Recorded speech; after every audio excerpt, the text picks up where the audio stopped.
Chapter 23. The King's Cameleopard.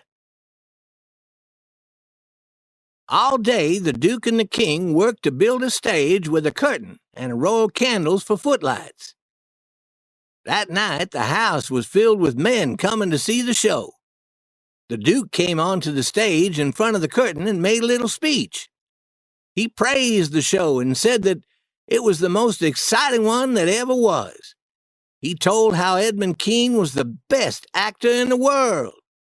When the Duke had gotten the men very excited and eager to see the show, he opened the curtain and the King came out. He was completely naked and his body was painted every bright color imaginable. He looked wild, but it was very funny. The people almost died laughing. The King did a kind of a little dance, and the men laughed louder. They stood up and cheered louder, and the King returned and did the little dance one more time. Then he left the stage. The Duke closed the curtain and bowed to the men and said that the show would be performed 2 more times. He said that he was sorry that they could not perform it more often, but that they must soon return to London. He said that if they had succeeded in pleasing them, to please ask other men in the town to come and see the show. 20 people shouted, "What? Has the show ended? Is that all?" Suddenly the angry crowd stood up and began to move toward the stage. Then a tall, good-looking gentleman jumped up and stood on a chair, shouting, "Stop! Listen to me. We were tricked. We've been made to look like fools. But do we want the entire town laughing at us? No. What we have to do is leave here quietly and tell the others that it was a great show and try to get all the men of the town to come and see it. Then we'll all be fools together." Everyone agreed that he was correct and left quietly. The following day, the men were busy telling other men about the great show. There was a large crowd the second night, and the King appeared naked with his body brightly painted, and again the show lasted only a few minutes, and again the men were angry, but left quietly. On the third night, the crowd was very large, the largest that it had been. But I noticed that the men who had already seen the first or second shows were returning to see the third one. That seemed strange to me. Then the Duke and I noticed that every man had a large object under his coat or in his pocket. I knew from the smell that these objects were old and spoiled fruits, vegetables, and eggs. When the room was so full that no more men could fit into it, the Duke said that it was time for him to go on stage and introduce the King. I followed him. When he came near the stage door, he said, "Walk quickly down the street. As soon as we are away from this theater, run to the raft." I did as he said, and we both ran to the raft as fast as we could. Soon we were moving away from the shore and out towards the middle of the river. Neither of us said a word. I felt sad for the poor King who had been left behind with the angry crowd. Can you imagine my surprise when I heard a voice call out from the tent on the raft, "What happened at the show?" The King had not left the raft to go to the show that night. We did not dare build a fire or show a light until we were 10 miles down the river.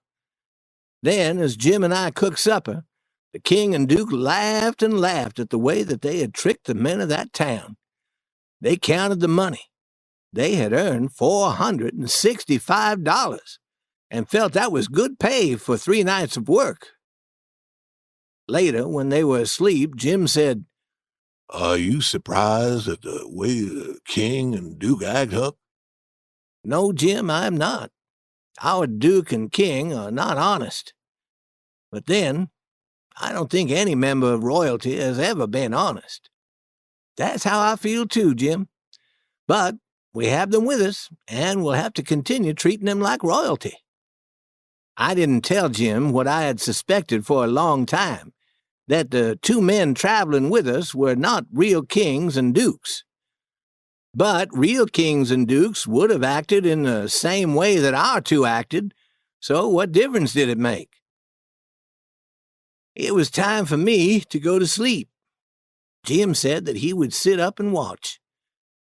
Just before daylight, I heard him crying softly to himself. He was thinking about his wife and children and was missing them. It was the first time that he had ever been away from his home, and he longed to be back with his family. I do believe that he cared as much for his family as white men cared for theirs.